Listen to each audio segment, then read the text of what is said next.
اللہ تعالیٰ کی رحمت ایک خاص ہے، ایک عام ہے. اس کی عام رحمت سب کے لیے ہے، تمام انسانوں کے لیے، تمام حیوانوں کے لیے، تمام مخلوقات کے لیے. لیکن اس کی خاص رحمت صرف ان کے لیے ہے جو اس پر ایمان لاتے ہیں، جو اس کے اطاعت گزار ہیں، اس کے فرما بردار ہیں. تو آج ہم انشاءاللہ یہ دیکھیں گے کہ اللہ سبحانہ وتعالیٰ کے خاص بندے جو اللہ تعالیٰ کی اطاعت میں وقت گزارتے ہیں، اللہ کو راضی کرنے کی کوشش کرتے ہیں، اللہ سبحانہ وتعالیٰ ان پر کس طرح اپنی رحمت نچھاور کرتا ہے. اللہ سبحانہ وتعالیٰ کا یہ نام قرآن مجید میں متعدد بار استعمال ہوا ہے. بسم اللہ میں تو خیر الرحمن کے ساتھ ہر جگہ ہی آتا ہے، بسم اللہ الرحمن الرحیم. لیکن اللہ پاک کے کچھ اور نام بھی ایسے ہیں جن کے ساتھ الرحیم کا لفظ آتا ہے. مثلاً التواب، بہت زیادہ توبہ قبول کرنے والا. الغفور، بہت زیادہ بخشش فرمانے والا. الرؤوف، بہت زیادہ شفقت کرنے والا. الودود، بہت زیادہ محبت کرنے والا. اور العزیز، بہت زبردست، غالب. تو اللہ سبحانہ وتعالی اپنے بندوں کے لیے اور خصوصاً ان بندوں کے لیے جو مومن ہیں، جو اللہ تعالیٰ کے اطاعت گزار ہیں، ان کے ساتھ خصوصی رحمت فرماتا ہے. سنت میں بھی نبی صلی اللہ علیہ وسلم نے اللہ سبحانہ وتعالیٰ کے اس نام کا ذکر فرمایا ہے. حضرت ابو بکر کہتے ہیں کہ میں نے رسول اللہ صلی اللہ علیہ وسلم سے کہا، مجھے کوئی ایسی دعا سکھا دیجئے جو میں ہر نماز میں مانگا کروں. آپ نے فرمایا، کہو اللہم انی ظلمت نفسی ظلما کثیرا ولا یغفر الذنوب الا انت فاغفر لی مغفرۃ من عندک وارحمنی انک انت الغفور الرحیم. اے اللہ، میں نے اپنی جان پر بڑا ظلم کیا ہے اور تیرے علاوہ کوئی بھی گناہوں کو معاف نہیں کر سکتا، اس لیے خاص اپنے فضل سے میرے گناہوں کو معاف فرما دے اور مجھ پر رحم فرما. بے شک تو بڑا بخشنے والا، بہت زیادہ رحم کرنے والا ہے. ابن عمر کہتے ہیں کہ ہم آپ صلی اللہ علیہ وسلم کی صرف ایک مجلس میں 100 بار یہ دعا شمار کیا کرتے تھے جو آپ پڑھا کرتے تھے، رب اغفر لی وتب علی انک انت التواب الرحیم. اے میرے رب، تو مجھے بخش دے اور مجھ پر مہربانی فرما، بے شک تو بہت زیادہ توبہ قبول کرنے والا، بار بار رحم فرمانے والا ہے. پھر اسی طرح اللہ سبحانہ وتعالی اہل ایمان کے ساتھ اپنی یہ رحمت اور شفقت اور مہربانی صرف آخرت میں ہی نہیں کرے گا، بلکہ دنیا میں بھی اس کی رحمت اور شفقت اپنے بندوں پر نظر آتی ہے.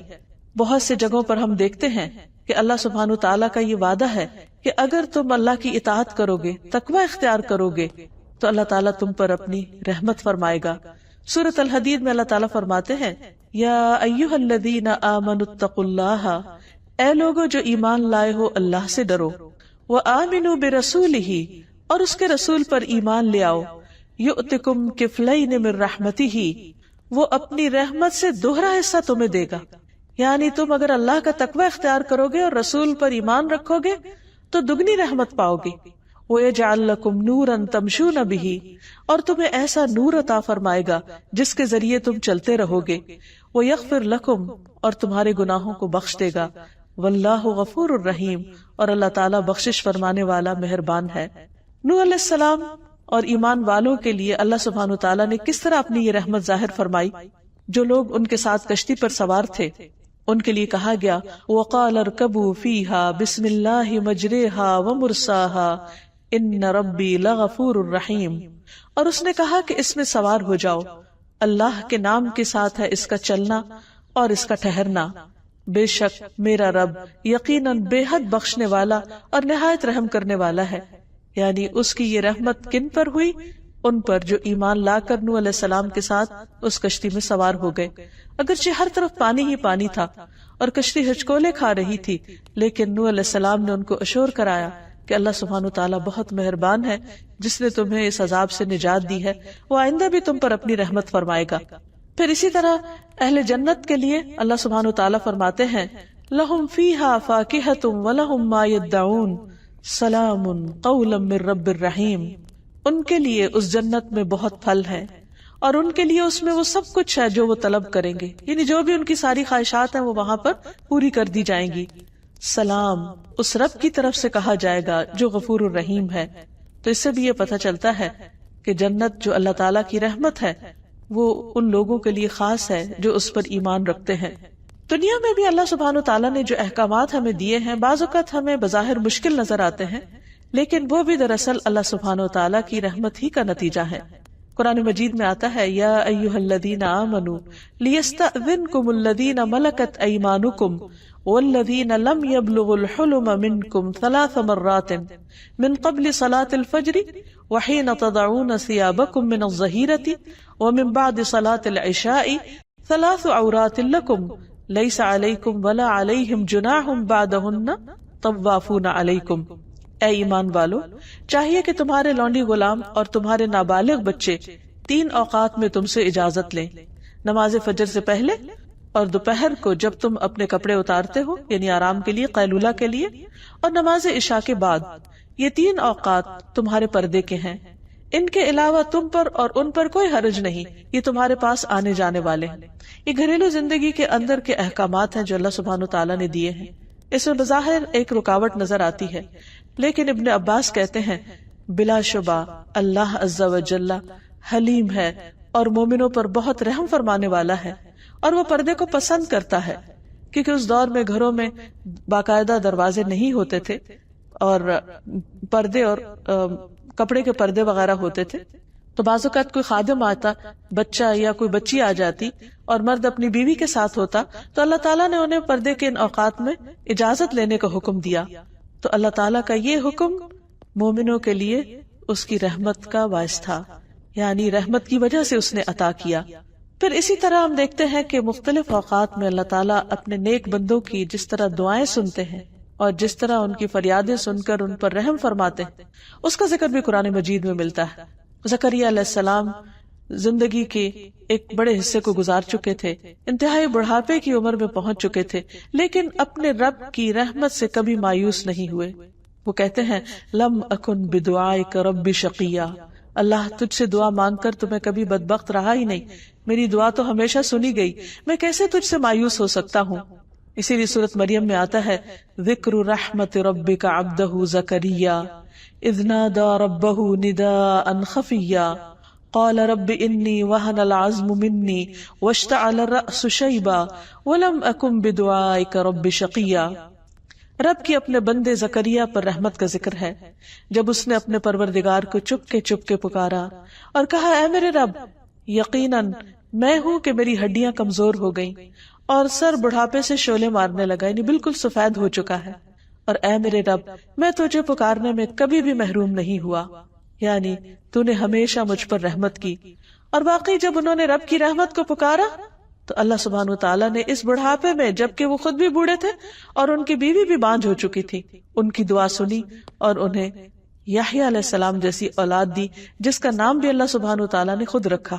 پھر اسی طرح بعض اوقات اہل ایمان پر دنیا میں امتحان آتے ہیں، آزمائشیں آتی ہیں، تو لوگ عموماً یہ کہتے ہیں کہ پھر رب کی رحمت تو نہ ہوئی، لیکن حقیقت یہ ہے کہ بعض امتحان اور بعض مشکلات بھی انسان کے لیے رحمت ہوتے ہیں۔ اللہ سبحانہ وتعالیٰ قرآن مجید میں فرماتے ان مع العسر یسرا فإن مع العسر یسرا، بے شک تنگی کے ساتھ آسانی، بس یقیناً تنگی کے ساتھ آسانی بھی ہے۔ یعنی اگر کبھی ایمان کے باوجود، نیک کام کرنے کے باوجود، دعاؤں کے باوجود حالات مشکل ہو، زندگی میں تکلیف ہو، پریشانی ہو، تو بھی کبھی یہ نہیں سوچنا چاہیے کہ ہمارا رب ہم سے ناراض ہے یا وہ دعا نہیں سنتا یا اس سے کسی بھی قسم کا ایسا کوئی گلہ شکوہ نہ ہو، کیونکہ کسی بھی چیز میں تاخیر یہ بھی اللہ کے اذن سے ہوتی۔ اللہ ہر حال میں اپنے بندوں پر مہربان ہے، ہم نہیں جانتے، ہم تو ظاہری چیزوں کو دیکھ کر فیصلے کرتے ہیں، لیکن وہ مہربان رب جانتا ہے کہ مجھے اپنے بندے کو کس وقت کس نعمت سے نوازنا ہے، کون سی نعمت اسے کب ملے گی تو وہ حقیقت میں شکر گزار ہوگا، اور کون سی نعمت اس کے اندر فرما برداری کی بجائے نافرمانی بھی لا سکتی ہے۔ اس لیے وہ اپنے بندے کو کچھ چیزوں سے روک کر رکھتا ہے، اور اس روکنے میں ہی بندے کے لیے فائدہ اور بھلائی ہوتی ہے۔ اصل بات یہ ہے کہ انسان اپنے رب پر اعتماد کرتے ہوئے، اس کے فیصلوں پر یقین کرتے ہوئے اور اس کی رحمت کو محسوس کرتے ہوئے اس پر پورا ٹرسٹ رکھے اور اس کے فیصلوں کو دل سے قبول کر لے، کیونکہ اس کے یہ فیصلے بھی رحمت پر ہی مبنی ہے۔ نبی صلی اللہ علیہ وسلم کی اہلیہ حضرت عائشہ کہتی ہیں میں نے رسول اللہ صلی اللہ علیہ وسلم سے طاعون کے بارے میں پوچھا، پلیگ بیماری ہے، آپ نے فرمائی یہ ایک عذاب ہے، اللہ تعالیٰ جس پر چاہتا ہے بھیجتا ہے، لیکن بعض اوقات اس بیماری کا شکار مسلمان بھی ہو جاتے ہیں. تو پھر کیا وہ لوگ جو ایمان کی حالت میں ہیں یا وہ لوگ جو اچھے کام کر رہے ہیں، اگر وہ اس بیماری کا شکار ہو جائے تو کیا ان پر بھی عذاب آ گیا؟ نہیں. فرمایا بے شک اللہ نے اس کو مومنوں کے لیے باعث رحمت بنایا ہے. وہ کس طرح؟ وہ اس طرح کہ اگر کوئی طاعون کی بیماری میں فوت ہو جاتا ہے تو وہ شہادت کا مرتبہ پاتا ہے، اور شہید کا درجہ اور رتبہ تو سب کو معلوم ہے. ایک اور روایت میں آتا ہے رسول اللہ صلی اللہ علیہ وسلم نے فرمایا جب زمین میں برائی عام ہو جائے گی تو اللہ تعالیٰ اہل زمین پر اپنا عذاب نازل فرما دے گا. اگر ان میں نیک لوگ ہوئے تو جو لوگوں کو پہنچا وہ ان کو بھی پہنچے گا، کیونکہ بعض اوقات ایسی چیزیں آ جاتی ہیں، کوئی طوفان آ جاتے ہیں، آندھی آ جاتی ہے، زلزلے آ جاتے ہیں، اس میں نیک و بد سبھی پس جاتے ہیں. تو ایسی صورت میں اگر وہ کسی قوم پر عذاب بھی ہو تو اس کے اندر پائے جانے والے اہل ایمان کے لیے وہ چیز بھی رحمت بن جاتی ہے. فرمایا پھر وہ اللہ کی رحمت کی طرف لوٹ آئیں گے، یعنی وہ اللہ سے اس حال میں جا ملیں گے کہ اللہ تعالیٰ ان سے راضی ہوگا اور وہ آخرت میں اللہ کی رحمت کو پالیں گے. کیونکہ مومن کو اس دنیا میں کوئی بھی تکلیف جو آتی، کوئی بھی پریشانی جو آتی، حتیٰ کہ اگر اس کو صرف ایک کانٹا بھی چبھ جاتا ہے، کوئی کانٹے کی پرک بھی ہو جاتی، تو اس پر بھی اس کے گناہ معاف ہوتے ہیں، اس پر بھی وہ اللہ سبحانہ وتعالیٰ کا قرب حاصل کرتا ہے. تو اس لیے مومن کے تو ہر حال میں خیر ہی خیر ہے، اس کے ہر حال میں بھلائی ہی بھلائی ہے. اور یہ چیز مومن کے سوا کسی کو نصیب نہیں کہ جب اس کو کوئی نعمت پہنچتی ہے اور وہ شکر ادا کرتا ہے تو اللہ تعالیٰ اس سے راضی ہوتا ہے، اللہ تعالیٰ اس سے خوش ہو جاتا ہے. اور اگر اسے کوئی تکلیف آتی ہے اور اس پر وہ صبر کرتا ہے تو اللہ سبحانہ وتعالیٰ کی رضا پاتا ہے، اور صبر پر اس کو بے حد و حساب اجر ملتا ہے. اس لیے اگر آپ اچھے کام کر رہے ہو، اللہ کی عبادت میں بھی کمی نہ کرتے ہو، صدقہ خیرات بھی کرتے ہو، اور بھی نیکی کے کاموں میں بڑھ چڑھ کر حصہ لیتے ہو، اور ان سب کاموں کے کرنے کے باوجود اگر پھر حالات تنگ ہو جائے، فقر و فاقہ آ جائے یا کسی اور طرح کی آزمائش آ جائے، تو کبھی بھی شیطان یہ وسوسہ دل میں ڈالنے میں کامیاب نہ ہو کہ تمہارا رب تم پر ناراض ہے اور وہ تم پر اپنی رحمت کبھی بھی نہیں بھیجے گا یا کبھی تمہاری دعا قبول نہیں ہوگی. نہیں، بندہ مومن کے لیے اس دنیا میں ہر چیز رحمت ہی رحمت ہے، کبھی اچھی شکل میں اور کبھی تکلیف دہ شکل میں، کیونکہ بعض تکلیفیں انسان کو اللہ سبحانہ وتعالیٰ سے اور زیادہ قریب کر دیتی. ایک روایت سے یہ پتہ چلتا ہے کہ بندے کے لیے اللہ سبحانہ وتعالیٰ نے ایک خاص مقام اور درجہ رکھا ہوتا ہے اپنے ہاں. جب اللہ تعالیٰ دیکھتا ہے کہ بندہ صرف اپنے عمل کی بنا پر اس درجے کو نہیں پہنچ پا رہا تو وہ اس پر کوئی امتحان بھیج دیتا ہے، کوئی تکلیف بھیج دیتا ہے، اور جب وہ اس پر صبر کرتا ہے تو اس صبر کی وجہ سے وہ اس بلند منزل کو بہت تیزی سے پہنچ جاتا ہے. تو بعض اوقات ہم سوچتے ہیں کہ ہم تو اچھے کام کر رہے تھے، پھر ہم پر یہ مصیبت کیوں آئی، پھر ہماری یہ مشکل کیوں کھڑی ہوئی. اس وقت بندے کو سمجھ نہیں آتی، لیکن بندے کی سمجھ تو معمولی ہے، کمزور ہے، بندے کو ہر بات سمجھ آ ہی نہیں سکتی. اللہ سبحانہ وتعالیٰ کا علم کامل ہے، اور اللہ کے علاوہ ساری مخلوق کا علم تو ایک قطرے کے برابر بھی نہیں. اس لیے ہمیں ایسی باتیں کیسے سمجھ آئیں گی کہ کوئی تکلیف ہم پر کیوں آئی ہے. لیکن اللہ سبحانہ وتعالیٰ اپنے بندوں پر ہر حال میں مہربان ہے، اور وہ تکلیف کے ذریعے بھی دراصل بندے پر رحم کر رہا ہوتا ہے. پھر اسی طرح بعض اوقات انسان کے ایمان کا امتحان ہو جاتا ہے، اور ایسے حالات پیش آتے ہیں کہ انسان کو اپنی زبان سے وہ بات کہنی پڑ جاتی ہے جو اس کا دل نہیں کہہ رہا ہوتا، یا بعض اوقات کسی ایسی سچویشن میں ہوتا ہے کہ وہ اللہ کی اطاعت کرنا چاہتا ہے لیکن وہ نہیں کر رہا ہوتا، نہیں کر پاتا باوجود کوشش کے. تو ایسی صورت میں بھی اللہ سبحانہ وتعالیٰ اس پر ناراض نہیں ہوتا. مثلا اسلام سے پہلے دور جاہلیت میں مدینہ میں بعض لوگ لونڈیوں سے کوہبہ گری کا کام کرواتے تھے، یعنی پروسٹیٹیوشن عام تھی. اسلام نے اس کو روکنے کی پوری کوشش کی اور اس کو حرام قرار دیا، اور بہت سے لوگوں کو اس عذاب سے نجات بھی دلائی.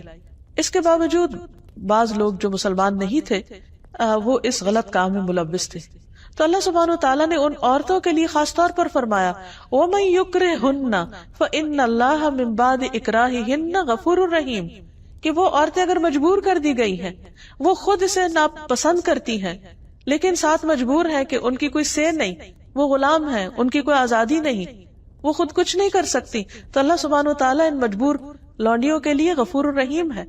کیونکہ اللہ سے بڑھ کر کون جانتا ہے کہ اس کا کوئی بندہ کس حال میں ہے، وہ کتنی اسٹرگل کر رہا ہے، کتنی کوشش کر رہا ہے. تو بعض اوقات کوشش کے باوجود بھی اگر انسان کچھ اچھے کام نہیں کر پاتا جو وہ کرنا چاہتا ہے تو اللہ تعالیٰ اس کی نیت کا اجر ہی لکھ لیتے ہیں. حدیث میں آتا ہے تمہارا رب تبارک و تعالیٰ بڑا رحیم ہے. اگر کوئی شخص نیکی کا ارادہ کرتا ہے اور اسے کر نہیں پاتا تو اس کے لیے صرف ارادے پر، صرف نیت پر اس کے لیے ثواب لکھ لیتا ہے. پھر اگر وہ اسے کر گزرتا ہے تو اس کے لیے 10 نیکیوں سے لے کر 700 گنا تک لکھ دیتا ہے، بلکہ اس سے بھی زیادہ ثواب لکھ دیا جاتا ہے. اور اگر کوئی شخص گناہ کا ارادہ کرتا ہے اور پھر اس کو کرتا نہیں ہے تو اس نہ کرنے پر بھی اس کے لیے نیکی کا ثواب لکھ دیا جاتا ہے، حالانکہ اس کا ارادہ تھا برا کرنے کا لیکن اس نے کیا نہیں. اور اگر وہ اس کو کر لیتا ہے تو اس گناہ پر صرف 1 گناہ لکھا جاتا ہے، یا اللہ تعالیٰ اس کو بھی مٹا دیتا ہے. تو آپ دیکھیے اللہ کی رحمت، کیا کوئی اور ایسا ہو سکتا ہے؟ ہل تعلم لہ سمیہ، کوئی بھی ایسا مہربان نہیں ہو سکتا کہ جو صرف انسان کی اچھی نیت اور اچھے ارادے پر اس کو اجر دینے والا ہو، یا اگر کوئی اپنا برا ارادہ بدل لے تو اس پر بھی شاباش دینے والا ہو. پھر اسی طرح اللہ سبحانہ وتعالی ایمان والوں پر نہ صرف یہ کہ ان کی زندگی میں اور آخرت میں، بلکہ دنیا سے ان کے جانے کے بعد بھی ان کے اعمال کی حفاظت کرتا ہے. یہ بھی اس کی خاص رحمت ہے. مثلا نبی صلی اللہ علیہ وسلم جب مدینہ تشریف لائے تو 16-17 ماہ تک تقریباً بیت المقدس کی طرف منہ کر کے نماز پڑھتے رہے. اس کے بعد تحویل قبلہ کا حکم ہوا، خانہ کعبہ کی طرف رخ کرنے کا. تو ایسے میں وہ لوگ جو اس دوران فوت ہو گئے تھے اور انہوں نے پہلے ہی قبلے کو یعنی قبلہ اول کو ہی اپنا قبلہ بنا رکھا تھا، تو ان کے دل میں یہ خیال پیدا ہوا باقی لوگوں کے کہ کہیں ان کی نمازیں ضائع تو نہیں ہو گئی. تو اس پر اللہ سبحانہ وتعالیٰ نے فرمایا کہ اللہ ایسا نہیں کہ تمہارے ایمان ضائع کر دے، بے شک اللہ اپنے بندوں پر بڑی شفقت کرنے والا اور بڑا رحیم ہے. وہ تو بندے کا دل دیکھتا ہے کہ اس کے اندر کیا شوق ہے، کیا ارادہ ہے، وہ خود کیا کرنا چاہتا ہے. تو اگر ایک بندہ خود نیکی کا ارادہ کرتا ہے اور اچھی نیت کے ساتھ کوئی اچھا کام کرتا ہے لیکن اس کی سمجھ میں بات درست نہیں ہوتی وہ، تو بھی اللہ تعالیٰ اس پر اس کو اجر دے دیتا ہے.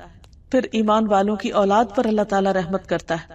سورۃ کہف میں ایک بہت خوبصورت واقعہ ملتا ہے جس میں موسیٰ علیہ السلام خضر علیہ السلام سے ملاقات کرنے کے لیے جاتے ہیں. پھر خضر علیہ السلام ان کو کچھ سکھانے کے لیے کشتی میں سوار ہوتے ہیں اور مختلف جگہوں کا ٹور کرتے ہیں. اس دوران وہ ایک بستی میں جاتے ہیں، وہاں سے کھانا مانگتے لیکن انہیں کھانا نہیں ملتا. راستے میں وہ دیکھتے ہیں چلتے ہوئے کہ ایک دیوار گرنے لگی ہے تو وہ اس کو تعمیر کر دیتے ہیں. موسیٰ علیہ السلام بہت حیران ہوتے ہیں کہ جس بستی والوں نے آپ کو کھانا نہیں دیا آپ ان کی دیوار تعمیر کر رہے ہیں. تو اس پر بعد میں جب انہوں نے اس کی وجہ بتائی فرمایا کہ وَأَمَّا الْجِدَارُ فَكَانَ لِغُلَامَيْنِ يَتِيمَيْنِ فِي الْمَدِينَةِ وَكَانَ تَحْتَهُ كَنْزٌ لَهُمَا وَكَانَ أَبُوهُمَا صَالِحًا فَأَرَادَ رَبُّكَ أَن يَبْلُغَا أَشُدَّهُمَا وَيَسْتَخْرِجَا كَنْزَهُمَا رَحْمَةً مِّن رَّبِّكَ. اور رہی دیوار تو وہ شہر میں 2 یتیم لڑکوں کی تھی اور اس کے نیچے ان دونوں کے لیے ایک خزانہ دفن تھا جو ان کا باپ ان کے لیے چھوڑ گیا تھا. اور ان کا باپ نیک آدمی تھا، وہ نیک آدمی دنیا سے چلا گیا، بچے چھوٹے ہیں، کوئی ان کی حفاظت کرنے والا نہیں. ان کے مال و متاع کی حفاظت اللہ سبحانہ وتعالی خضر علیہ السلام کو بھیج کے کر رہے ہیں اور اس پر دیوار بنوا رہے ہیں. اور اس موقع پر جب ان کو انٹرٹین ہی نہیں کیا گیا لیکن پھر بھی اللہ نے ان کے دل میں یہ خیال ڈالا. اور اس کی وجہ کیا تھی کہ تیرے رب نے چاہا کہ یہ بچے اپنی جوانی کو پہنچ جائیں اور اپنا خزانہ نکال لیں تیرے رب کی طرف سے رحمت کرتے ہوئے. رحمت من ربک، یہ ہے رب کی رحمت کہ بعض اوقات اللہ سبحانہ وتعالیٰ وہاں سے ہماری حفاظت کر رہا ہوتا ہے کہ ہم خود بھی نہیں جانتے، ہمیں پتہ بھی نہیں ہوتا. اور اسی طرح آخرت میں بھی اللہ سبحانہ وتعالیٰ اپنے خاص بندوں کے چہروں کو روشن کر دیں گے اور انہیں اپنی رحمت میں لے لیں گے. جس طرح دنیا میں ان کی حفاظت کرتے رہے، آخرت کے عذاب اور آخرت کی پریشانیوں سے بچا کر ان کو اپنی خاص مہربانی اور اپنی رحمت میں جگہ عطا فرمائیں گے. اللہ سبحانہ وتعالیٰ نے ان یتیم بچوں کے مال کی حفاظت کی اپنی خاص رحمت کی وجہ سے. اور یہاں یہ بھی یاد رہے کہ جب اللہ تعالیٰ کسی پر رحمت کرنا چاہتا ہے، اپنا فضل فرمانا چاہتا ہے تو کوئی اس کو روک نہیں سکتا. بندوں میں تو عام طور پر کیا ہوتا ہے کہ ایک شخص اگر دوسرے پر احسان کرنے لگتا ہے اور کسی کو پتہ چل جاتا ہے تو عموماً اس کو روک دیا جاتا ہے دوسرے شخص کی کوئی خرابی یا کوئی کوتاہی بتا کر یا بعض اوقات جھوٹا الزام لگا کر. لیکن اللہ سبحانہ وتعالیٰ ساری رحمت اس کی اپنی، فضل اس کا اپنا، وہ جس پر چاہے کرے اور جب چاہے کرے، کوئی اس کو روک نہیں سکتا. ارشاد باری تعالیٰ ہے ما یفتح اللہ للناس من رحمت فلا ممسک لها وما یمسک فلا مرسل له من بعدہ وہو العزیز الحکیم. جو کچھ اللہ لوگوں کے لیے رحمت میں سے کھول دے عطا کر دے تو اسے کوئی بند کرنے والا نہیں. عام طور پر ہم سمجھتے ہیں کہ فلاں کے حسد کی وجہ سے نعمت رک گئی یا فلاں وجہ سے. نہیں، اگر اللہ دینے والا ہو تو کوئی روک نہیں سکتا. جیسے ہم ہر نماز کے بعد بھی پڑھتے ہیں اللہم لا مانع لما اعطیت ولا معطی لما منعت. اللہ کوئی رکاوٹ نہیں ڈال سکتا جس کو تو عطا کرے، اور کوئی دے نہیں سکتا جس سے تو روک دے. تو یہاں بھی کیا فرمایا کہ جو کچھ اللہ لوگوں کے لیے رحمت میں سے کھول دے تو اسے کوئی بند کرنے والا نہیں، اور جو بند کر دے تو اس کے بعد اسے کوئی کھولنے والا نہیں. وہی سب پر غالب اور کمال حکمت والا ہے. اس لیے ہمیشہ ہمیں اللہ کا فضل مانگتے رہنا چاہیے، اس کی رحمت کو پکارتے رہنا چاہیے. نبی صلی اللہ علیہ وسلم مشکل حالات میں یا حی یا قیوم برحمتک استغیث پڑھا کرتے تھے. اے زندہ رہنے والے، اے قائم رہنے اور رکھنے والے، تیری رحمت کی فریاد کرتا ہوں. کیونکہ ہمارے پاس وہ نیک عمل نہیں ہے، ہمارے اندر تو وہ خوبی نہیں ہے کہ جس کی بنا پر اللہ سبحانہ تعالیٰ رحم فرمائے. ہاں، ہم اللہ سبحانہ تعالیٰ سے اس کا خاص فضل مانگتے ہیں کہ وہ اپنی جناب سے رحمت عطا کر دے. پھر بندہ مومن جب دنیا سے جانے لگتا ہے تو اس وقت اس کی روح نکالنے کے لیے بھی اللہ تعالیٰ رحمت کے فرشتے بھیجتے ہیں جو اس کے ساتھ مہربانی کا معاملہ کرتے ہیں اور خوشبودار کفن میں اس کو روح لپیٹ کر لے جاتے ہیں.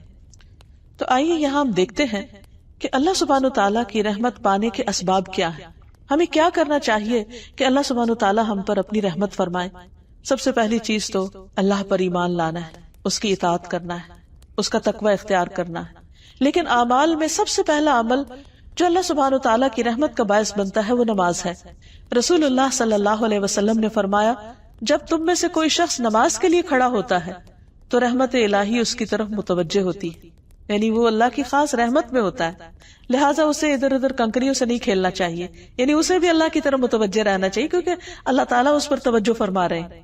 پھر اسی طرح اللہ اور اس کے رسول صلی اللہ علیہ وسلم کی اطاعت یہ رحمت کا باعث بنتی ہے. سورۃ آل عمران میں فرمایا وَأَطِيعُوا اللَّهَ وَالرَّسُولَ لَعَلَّكُمْ تُرْحَمُونَ، اور اللہ اور اس کے رسول کا حکم مانو تاکہ تم پر رحم کیا جائے. اسی طرح قرآن مجید کی تعلیمات کی پیروی کرنا یہ بھی اللہ سبحانہ تعالیٰ کی رحمت کا ذریعہ ہے. سورۃ الانعام میں فرمایا وَهَذَا كِتَابٌ أَنزَلْنَاهُ مُبَارَكٌ فَاتَّبِعُوهُ وَاتَّقُوا لَعَلَّكُمْ تُرْحَمُونَ، اور یہ ایک کتاب ہے جسے ہم نے نازل کیا ہے، بڑی برکت والی ہے، بہت مبارک ہے، بس اس کی پیروی کرو، اس کتاب کو فالو کرو اور تقوی اختیار کرو تاکہ تم پہ رحم کیا جائے. یعنی اگر کوئی شخص یہ چاہتا ہے کہ اس پر اللہ تعالیٰ کی رحمت اور فضل ہو تو اسے چاہیے کہ قرآن سے رشتہ جوڑے، قرآن کی پیروی کرے، قرآن کو پڑھے، اس کو سمجھے اور اس کے مطابق اپنی زندگی بسر کرے. پھر اسی طرح ایک اور جگہ پر آتا ہے وَاكْتُبْ لَنَا فِي هَذِهِ الدُّنْيَا حَسَنَةً وَفِي الْآخِرَةِ إِنَّا هُدْنَا إِلَيْكَ قَالَ عَذَابِي أُصِيبُ بِهِ مَنْ أَشَاءُ وَرَحْمَتِي وَسِعَتْ كُلَّ شَيْءٍ فَسَأَكْتُبُهَا لِلَّذِينَ يَتَّقُونَ وَيُؤْتُونَ الزَّكَاةَ وَالَّذِينَ هُمْ بِآيَاتِنَا يُؤْمِنُونَ. موسیٰ علیہ السلام اور ان کے ساتھیوں نے دعا کی اور ہمارے لیے اس دنیا میں بھلائی لکھ دے، یعنی اس دنیا میں بھی ہمیں اچھا عطا کر اور آخرت میں بھی. بے شک ہم نے تیری طرف رجوع کر لیا، اللہ ہم تیری طرف پلٹ رہے ہیں، تیری اطاعت اور فرما برداری کریں گے، تو بھی ہم سے راضی ہو جا. تو اللہ تعالیٰ نے کیا فرمایا؟ فرمایا میرا عذاب میں اسے پہنچاتا ہوں جسے چاہتا ہوں، اور میری رحمت نے ہر چیز کو گھیر رکھا ہے، سو میں اسے ان لوگوں کے لیے ضرور لکھ دوں گا اپنی رحمت کو جو تقوی اختیار کریں گے اور جو زکوٰۃ دیں گے. یہاں اللہ سبحانہ تعالیٰ نے زکوٰۃ کا ذکر خاص طور پر کیا، نماز کا ذکر یہاں نہیں ہے. تقوی کے بعد زکوٰۃ کا ذکر ہے.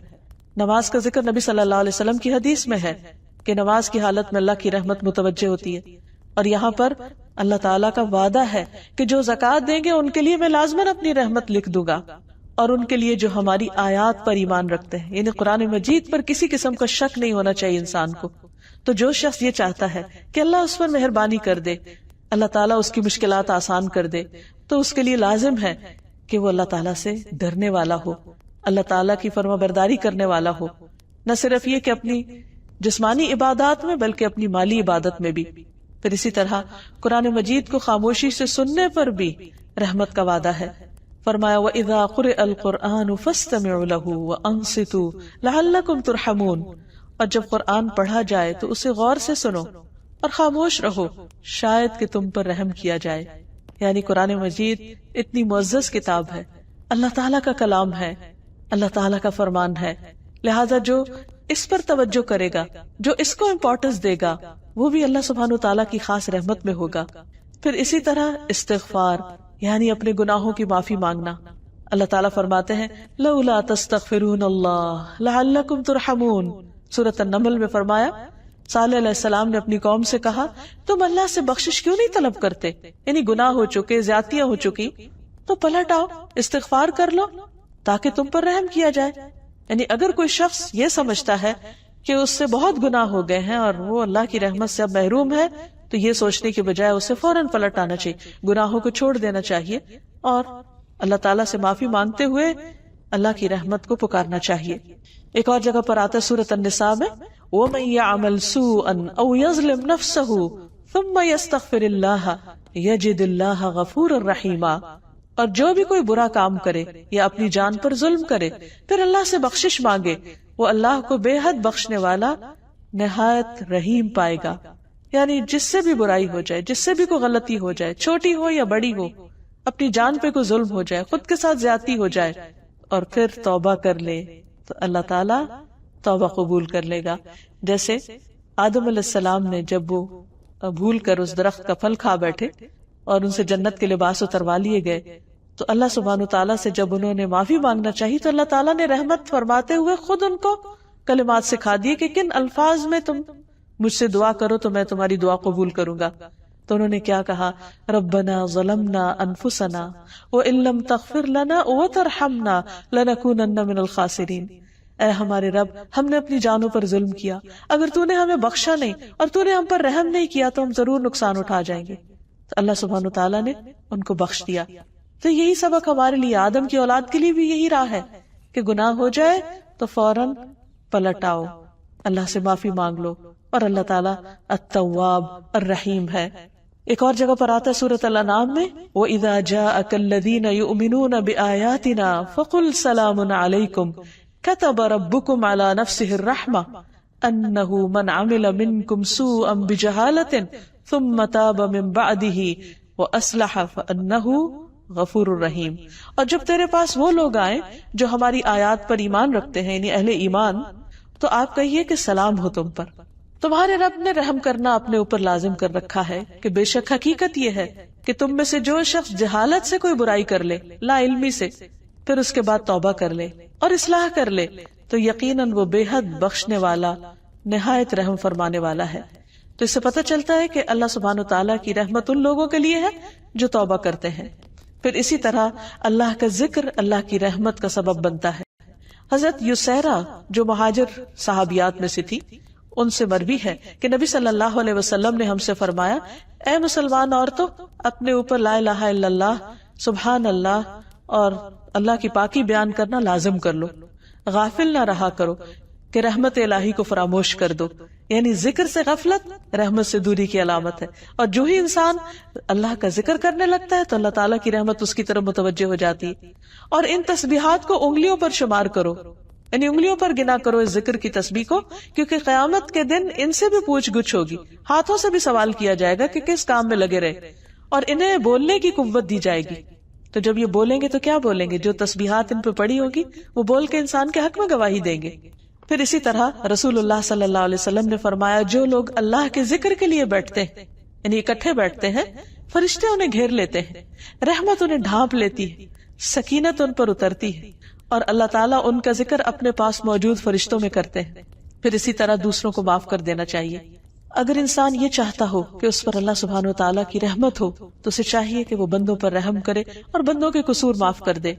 پھر اسی طرح بندوں کی عیادت، بندوں پر رحمت اور شفقت، اگر کوئی بیمار ہو جائے تو خاص طور پر اس کا خیال کرنا۔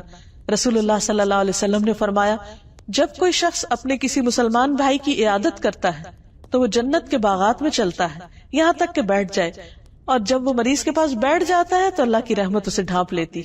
لیکن کچھ کام ایسے ہیں کہ اگر کوئی بندہ کرتا ہے تو اس پر رحمت نہیں آتی، جس میں خاص طور پر دوسروں پر رحم نہ کرنا، سنگ دل ہونا، دوسروں کے ساتھ زیادتی کرنا۔ نبی صلی اللہ علیہ وسلم نے فرمایا، رحمت سوائے بدبخت کے کسی سے نہیں چھینی جاتی۔ پھر اسی طرح بچوں کو پیار نہ کرنا، بعض اوقات جب بچے اپنے ماں باپ کے پاس ہوں تو ہر کوئی پیار کرتا ہے، لیکن اگر بچے اپنے والدین سے الگ ہیں تو عموماً ان کی طرف لوگ توجہ نہیں کرتے، خصوصی یتیم بچوں کی طرف۔ پھر اسی طرح اللہ سبحانہ وتعالیٰ کی اس صفت کے ساتھ دعائیں بھی مانگنی چاہیے، جیسے ابراہیم علیہ السلام اور اسماعیل علیہ السلام کی دعا ہے، ربنا وجعلنا مسلمین لک ومن ذریتنا امۃ مسلمۃ لک وارنا مناسکنا وتب علینا انک انت التواب الرحیم۔ اے ہمارے رب، اور ہمیں اپنے لیے فرما بردار بنا، اور ہماری اولاد میں سے بھی ایک امت اپنے لیے فرما بردار پیدا کر، اور ہمیں عبادت کے طریقے سکھا، اور ہماری توبہ قبول فرما، کیونکہ تو بہت زیادہ توبہ قبول کرنے والا مہربان ہے۔ اسی طرح موسیٰ علیہ السلام نے بھی اللہ کی صفت رحمت کے ساتھ دعا کی۔ اسی طرح اگر میت کے لیے دعا کی جائے تو اس نام کے وسیلے سے دعا کی جائے تو اللہ تعالیٰ انشاءاللہ اس پر بھی رحم فرمائیں گے، جیسے آتا ہے فاغفر لہ وارحمہ انک انت الغفور الرحیم۔ پھر اسی طرح جب بارش ہو تو اس وقت بھی دعا قبول ہوتی ہے، اس وقت بھی اللہ کی خاص رحمت مانگنی چاہیے۔ مسجد میں داخل ہوتے وقت رحمت مانگنی چاہیے، اللہم افتح لی ابواب رحمتک، اے اللہ میرے لیے اپنی رحمت کے دروازے کھول دے۔ پھر صرف اپنے لیے نہیں، دوسروں کے لیے بھی رحمت کی دعا کرنی چاہیے۔ نبی صلی اللہ علیہ وسلم نے ایک شخص کو مسجد میں قرآن پڑھتے ہوئے سنا تو آپ نے فرمایا رحمہ اللہ، اللہ اس پر رحم فرمائے، اس نے مجھے فلاں اور فلاں آیت یاد کرا دی جس کو میں کسی صورت میں بھول گیا تھا۔ حضرت عائشہ فرماتی ہیں کہ نبی صلی اللہ علیہ وسلم میرے گھر میں تہجد پڑھ رہے تھے، آپ نے عباد کی آواز سنی، وہ مسجد میں نماز پڑھ رہے تھے، تو آپ نے فرمایا عائشہ کیا یہ عباد کی آواز ہے؟ میں نے عرض کیا جی ہاں۔ آپ نے فرمایا اللہم ارحم عبادن، اے اللہ عباد پر رحم فرما، یعنی جب کسی بندے کو اچھا کام کرتے ہوئے دیکھے تو اس کے لیے دعا کریں۔ اب سوال یہ پیدا ہوتا ہے کہ اللہ سبحانہ وتعالیٰ تو الرحیم ہے ہی، اس صفت کو جاننے کے بعد ہم پر کیا لازم ہوتا ہے، ہمیں کیا کرنا چاہیے؟ تو پہلی چیز یہ کہ ہمیں اللہ سبحانہ وتعالیٰ کی رحمت کو مختلف چیزوں کے اندر محسوس کرنا چاہیے، ہمیں اللہ کی رحمت سے مایوس نہیں ہونا چاہیے، ہمیں دوسرے بندوں کے لیے مہربان ہو جانا چاہیے، سنگ دلی، شقاوت اور بدبختی کی بجائے دلوں کی رحمت اور شفقت اور محبت سے اللہ سبحانہ وتعالیٰ کے سامنے حاضر ہونا چاہیے، سب لوگوں کے لیے رحیم ہونا چاہیے۔ نبی صلی اللہ علیہ وسلم نے فرمایا یہ نہیں کہ صرف اپنے دوست کے حق میں رحم دل بن جاؤ، بلکہ تمام لوگوں پر رحم کرنا ہوگا۔ نبی صلی اللہ علیہ وسلم نے خود کو فرمایا کہ انا نبی الرحمہ، میں نبی رحمت ہوں۔ اللہ تعالیٰ آپ کے بارے میں فرماتے وما ارسلناک الا رحمۃ للعالمین، ہم نے آپ کو جہان والوں کے لیے رحمت بنا کر بھیجا۔ اور یہ ایک بہت بڑی حقیقت ہے کہ آپ کے اندر دوسروں کے لیے بہت شفقت تھی، اور کسی کا بھی تکلیف میں پڑنا آپ کو بہت ناگوار ہوتا تھا، اور یہی دراصل رحمت ہے کہ انسان کسی اور کی تکلیف پر خوش نہ ہو بلکہ کسی کی تکلیف پر اس کے لیے اور زیادہ نرمی کر دے۔ نبی صلی اللہ علیہ وسلم نے فرمایا جنتی لوگ 3 قسم کے ہیں، حکومت کے ساتھ انصاف کرنے والے، یعنی اگر ان کو اقتدار ملے تو اس میں انصاف کا رویہ اختیار کرنے والے، صدقہ خیرات کرنے والے، توفیق عطا کیے ہوئے وہ آدمی جو اپنے تمام رشتہ داروں اور مسلمانوں کے لیے رحیم اور نرم دل ہو، وہ آدمی کہ جو پاک دامن پاکیزہ خلق والا ہو اور عیالدار بھی ہو لیکن کسی کے سامنے ہاتھ نہ پھیلائے۔ تو اللہ تعالیٰ سے دعا ہے کہ وہ ہم پر رحمت فرمائے اور ہمارے دلوں میں اپنی مخلوق کے لیے رحم ڈال دے۔